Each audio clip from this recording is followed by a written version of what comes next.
the community that I represent, gender non-conforming, people of color, quasi-amputees, single-income household with rickets, and our black Hebrew Israelite. You know Jesus was black? This is Steven Crowder. If you're unfamiliar, he's a very famous right-wing influencer, and it's very obviously a stereotype of him mocking a black person. That's kind of who the guy is. He tends to make fun of the black community, the trans community, the gay community, anybody he possibly can, and do it in the sleaziest way humanly possible.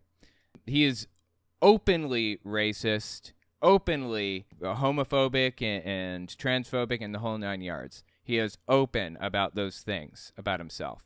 Well, as it turns out, the dude wrote a book. It's called Beautiful Differences. Now, I haven't read this book yet, but I got my hands on it. I just got through reading Libs of TikTok's book that they wrote. Now, I bought copies of these books, and I had to take the binding off so I could scan them in because they didn't have ebook versions of this stuff. If you're curious about the Libs of TikTok book, I think it's on my main channel. But Steven Crowder's book is called Beautiful Differences. You can't see it very well because it's green, and I have a green screen effect going on. Anyways, Beautiful Differences. I wanted to read through it, see what it had to say. Knowing who Steven Crowder is, it's going to be horrific. So let's just give it a read. Again, sorry for like the poor scanning I did. The edges are all jagged and everything, and there were like roller lines down it, but I did my best. It's not terrible. I just wish I had ebook versions of this stuff. Anyway, Beautiful Differences by Steven Crowder. Copyright 2022 by Brave Books. Mark and Maggie are two little twins, a boy and a girl. Our story begins. Wow, it rhymes. I cannot imagine that he wrote the book if it rhymes, right? Rhyming is really hard to do in children's books. It's hard to do correctly anyways. Okay, story begins. It shows them playing outside, running together. Wait, they're twins? Isn't it like really, really, really rare to have a twin that is like a boy and a twin that's a girl? Okay, apparently it's like an extremely rare case that results from a genetic mutation where identical twins from an egg separate or something to that effect. It's extremely uncommon. What a weird thing to start with. Okay, so a boy and a girl twin. And here they are running with a balloon and eating at a grill. And they have red hair. They share the same birthday, the same mom and dad, but they're still very different. And that's not so bad. I mean, this book is supposed to be owning the left. I don't feel owned yet. Here they are playing croquet, apparently. I've never played croquet in my life. Is this something that people do with their kids? Did I miss out when I was little? Little girls become women and boys become men. They're different but equal. What a godsend. Okay, that was a sloppy rhyme, first of all. And second, it's interesting he says different but equal because that was actually a phrase used in an old court case back in the day when they were trying to maintain segregation between blacks and whites. It was something called separate but equal. This is pretty similar, right? Separate but equal was a concept introduced by courts that made it so that you could have black water fountains and white water fountains, black bathrooms and white bathrooms, but they had to be maintained to the same standard. So a janitor, if the janitor went through the white bathroom once a day, he had to go through the black bathroom once a day too. That's basically what it meant, separate but equal. Steven Crowder seems to be kind of subtly endorsing that position to some degree. It wouldn't surprise me to find that he openly endorsed the separate but equal position. I mean, like I said, he's openly racist and sexist and homophobic and transphobic and the whole nine yards. Different isn't better, lesser, or worse. Being one of a kind comes with its perks. Again, sloppy rhyme. Worse and perks don't rhyme. And you can see the dog running toward the family, apparently.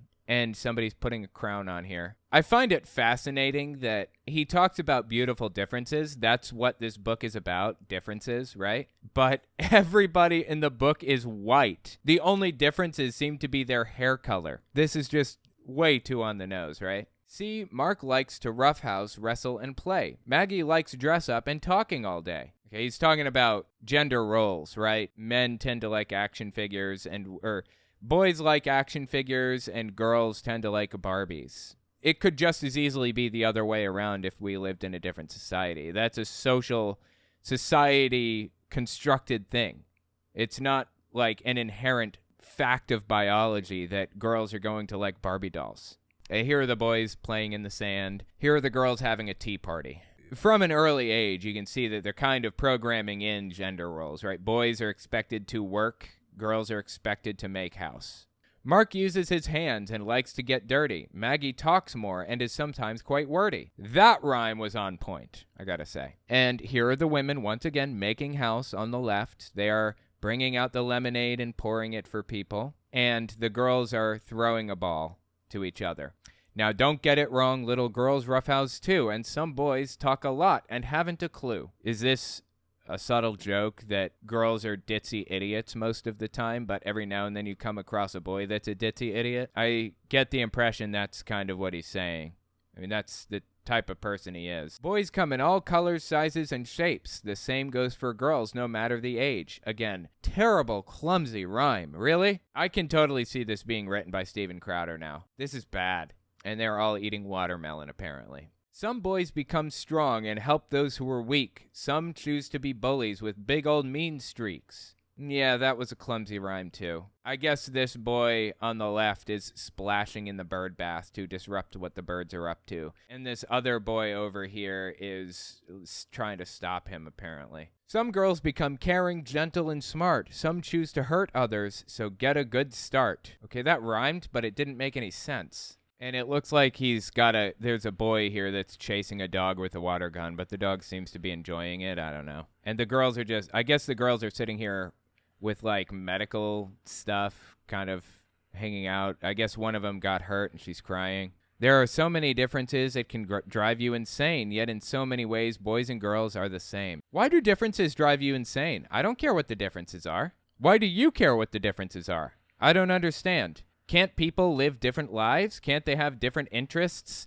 different qualities, different stuff entirely? Like, why do you care? Why is it driving you insane that people are different?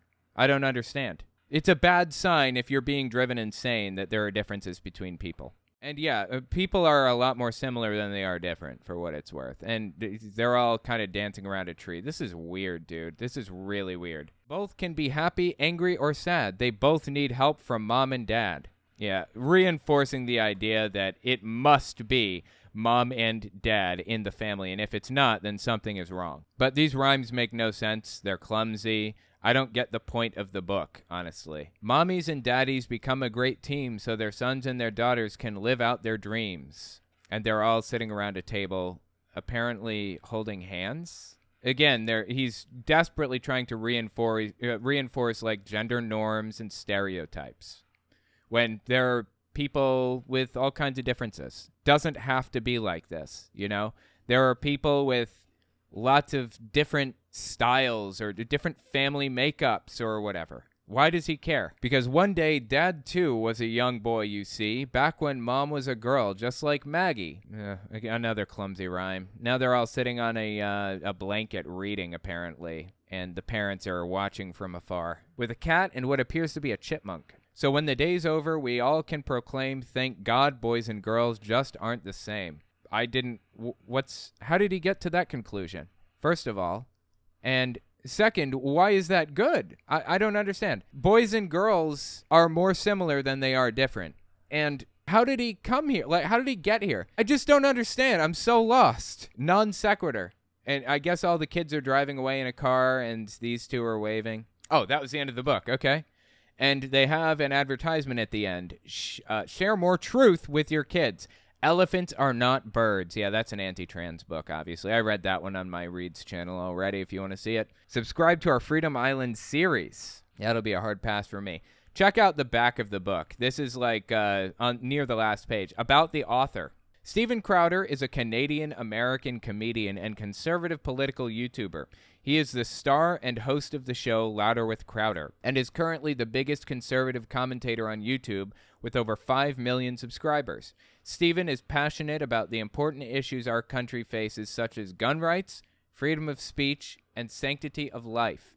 With the birth of his twins in 2021, Steven wanted to write a foundational story of how God made every person special for his children and the children of the world. I didn't know he had twins.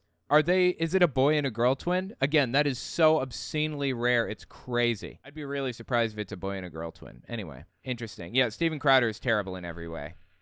A sweet story about the beautiful God-given differences between boys and girls. So when the day's over, we all can proclaim, thank God, boys and girls just aren't the same. Follow Mark and Maggie as they learn about what makes them uniquely different. I didn't learn anything about what makes them uniquely different. What are they talking about? It looks like, Emily Neptune says, it looks like it's just from gendered clothing. That seems to be the only real difference here. Like, everything he listed is just gender roles. All of it was just gender roles. Those gender roles, the thing is, those don't span across cultures.